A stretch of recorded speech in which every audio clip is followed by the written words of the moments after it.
Partai utama UFC 284 mempertemukan dua petarung terbaik MMA. Hasil pertarungan ini memunculkan dilema siapa petarung nomor 1 Fon for Fon saat ini. Sebelum kita membahas siapa petarung terbaik saat ini, kita akan kembali ke pertarungan utama UFC 284 yang menjadi sorotan para penggemar. Karena peringkat baru keluar dan mengejutkan, Volkanovski tetap di atas Makhachev dalam daftar Fon for Fon. Islam Makhachev menjadi juara baru di divisi lightweight setelah merobohkan Charles Oliveira di UFC 280 Abu Dhabi.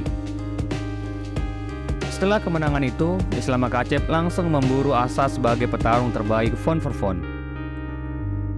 Pada pidato kemenangannya, Islam Makhachev langsung mengutarakan keinginannya untuk segera menyandingkan juara kelas ringan miliknya dengan peringkat 1 Fon for Fon yang ditempati raja kelas bulu saat ini, Alexander Volkanovski.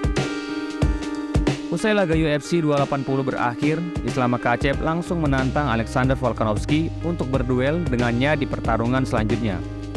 Yang secara kebetulan, The Great hadir dalam acara tersebut sebagai petarung cadangan.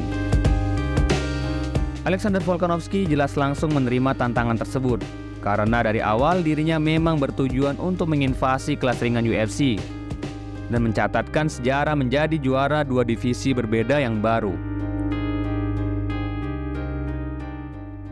Akhirnya UFC 284 mempertemukan kedua petarung terbaik ini. Islam Makhachev versus Alexander Volkanovski tampil sebagai partai utama pada UFC 284 di Perth, Australia. Setelah 5 ronde berlangsung, Islam Makhachev keluar sebagai pemenang setelah ketiga wasit memberi kemenangan angka untuk Islam Makhachev. Hasil ini memunculkan perdebatan siapa yang layak menjadi peringkat 1 Fon for Fon. Islam Makhachev mungkin telah mengalahkan Alexander Volkanovski di UFC 284 akhir pekan lalu.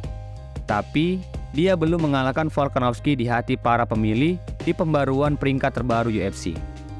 UFC melalui laman resminya baru-baru ini merilis daftar peringkat petarung terbaik. Nama Volkanovski masih berada di peringkat pertama petarung Fon for Fon, sedangkan Islam Makhachev berada di peringkat 2. Penentuan siapa petarung terbaik ini menimbulkan banyak perdebatan di media sosial. Beberapa mendukung Makhachev, yang lain mendukung Volkanovski, dan beberapa senang melihat pertarungan yang menyenangkan. Memang mungkin ada beberapa logika untuk ini. Fon for Fon seharusnya memperdebatkan siapa yang akan menjadi yang terbaik jika semua orang secara hipotesis memiliki ukuran yang sama. Volkanovski secara empiris lebih kecil dari Makhachev, namun masih mampu membawa pria Dagestan itu ke ambang kekalahan. Sehingga orang bisa berargumen jika mereka bertarung dengan ukuran yang sama, Alexander mungkin akan bisa menang. Ternyata keputusan pemilihan yang dilakukan oleh 8 panelis untuk menentukan siapa petarung terbaik tidak terlepas dari hipotesis jika perawakan mereka sangat seimbang. Perlu diingat, gagasan supremasi Fon for Fon selalu bersifat subjektif.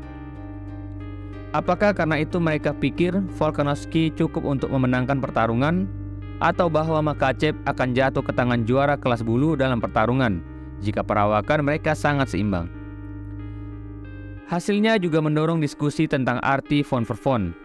Apakah lebih penting untuk fokus pada hipotesis atau lebih jelas pada hasil pertarungan head to head yang memanjakan semua mata?